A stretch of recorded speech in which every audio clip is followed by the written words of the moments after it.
Hello. The story I'm going to read to you today is called The Indian Life by Hermann. Vishnu, or rather Vishnu in the earthly guise of Rama, the slayer of the powers of darkness with the sickle moon arrows, had taken on human form once more in the circle of karma, was known as Ravana, and lived as a warrior prince on the banks of the great Ganges. This was Dasa's father.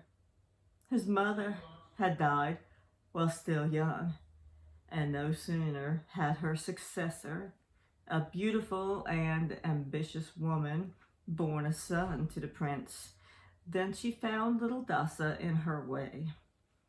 For she wished to establish her own son, Nala, as ruler in place of the firstborn. She contrived to estrange Dasa from his father and was determined to be rid of him at all costs. One of Ravana's high Brahmins, however, Vasudeva, the sacrificer, was not blind to her intentions and was clever enough to thwart her.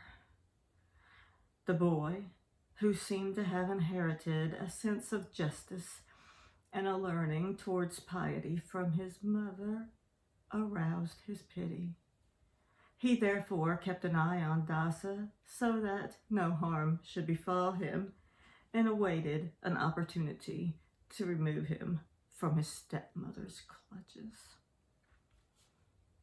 Now Ravana, the Raja, owned a herd of sacred cows, whose butter and milk were frequently sacrificed to Brahma, and the best pasturage in the land was reserved for this herd.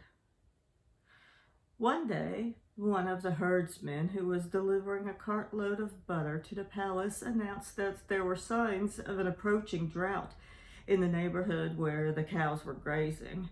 All the herdsmen, he announced, were in agreement that they should drive the cattle toward the mountains where, even in the driest season, they would not lack for water and fresh fodder.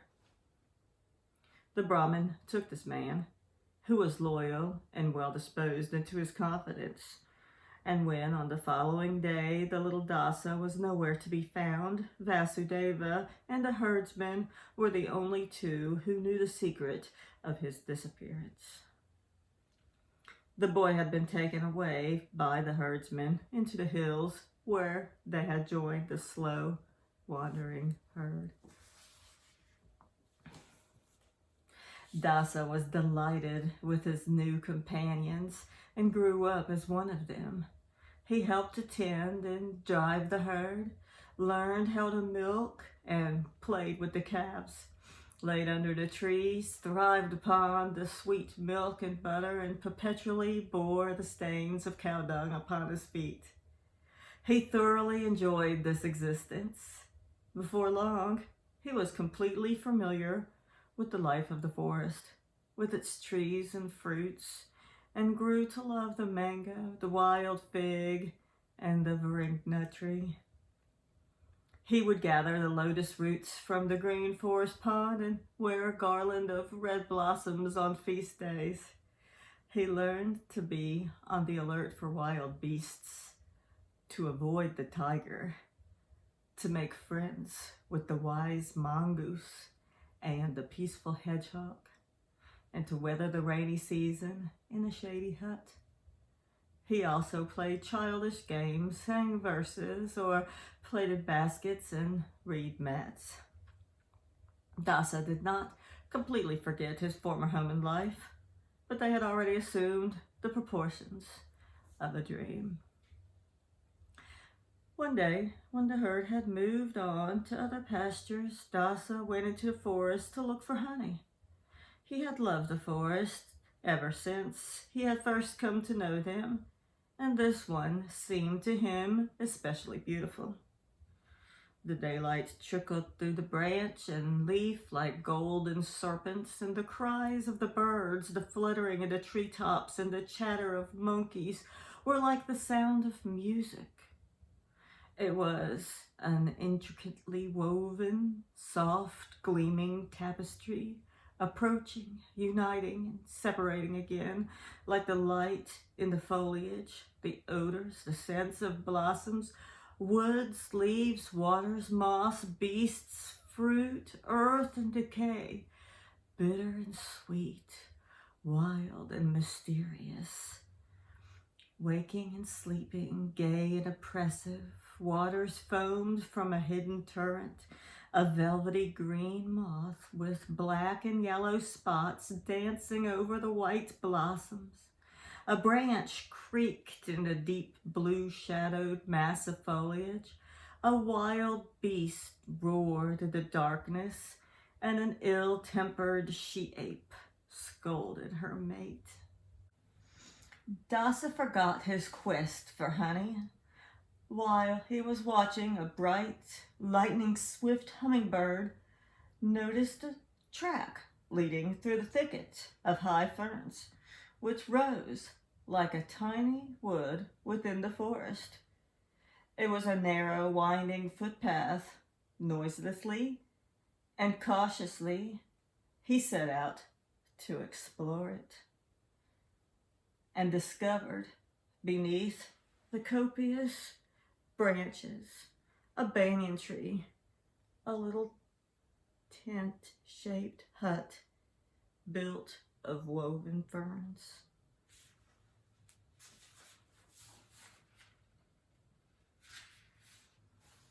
On the ground nearby, a man was sitting motionless and erect.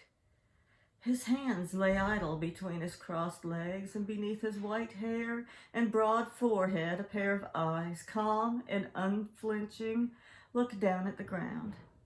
They were wide open, but their gaze was turned inwards. Dasa realized that this was a holy man, a yogi.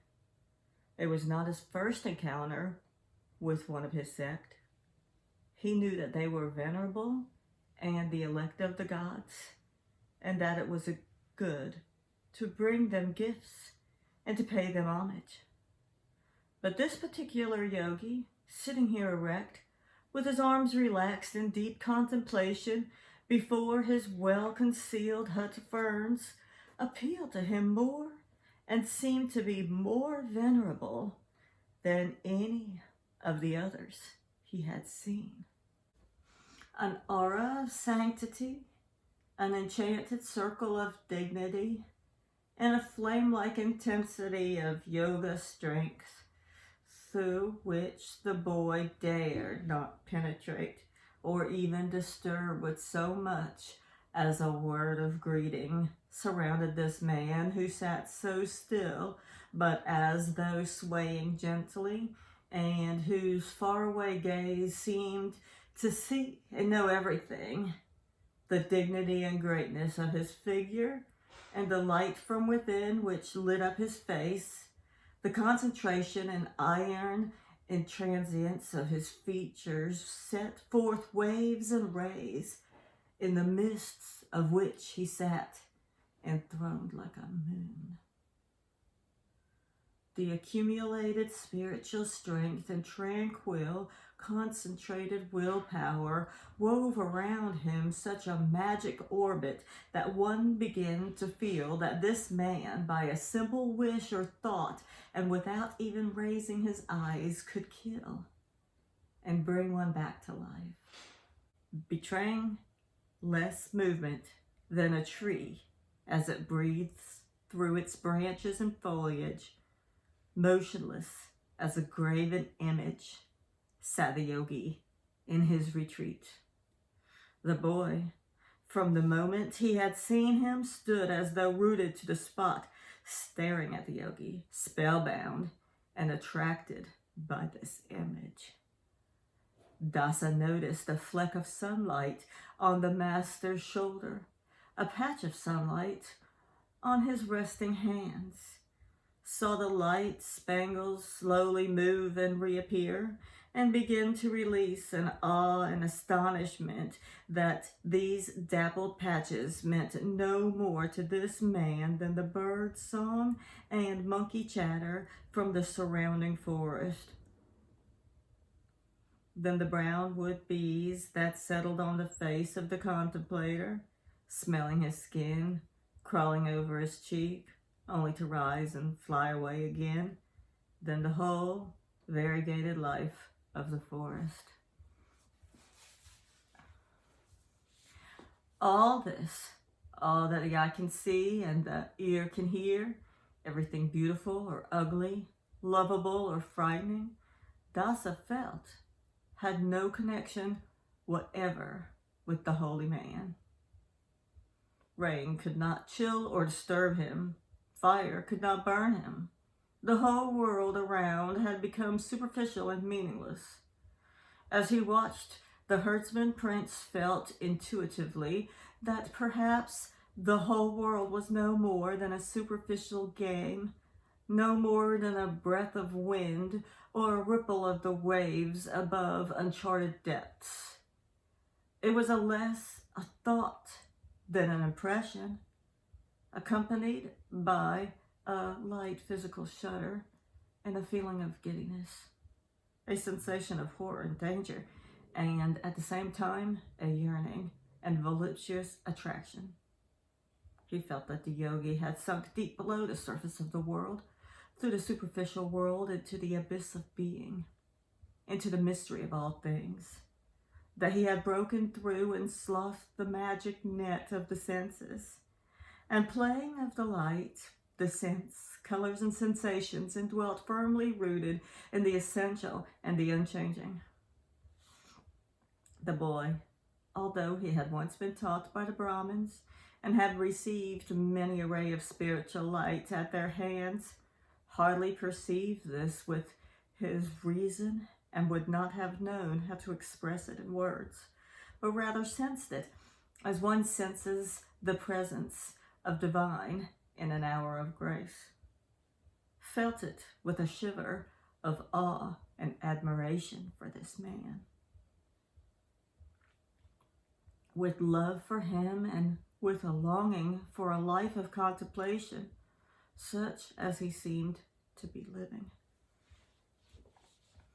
In this wondrous fashion, Dasa, as he stood at the edge of the fern thicket, was moved and sphered, and through the old man saw his origin and recalled his princely birth.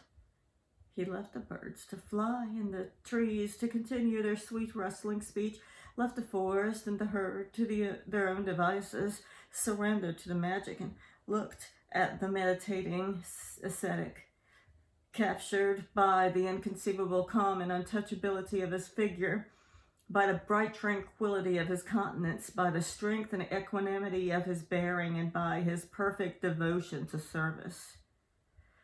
He could not have said afterwards whether he had remained 2 or 3 hours, or whether it had been days near the hut.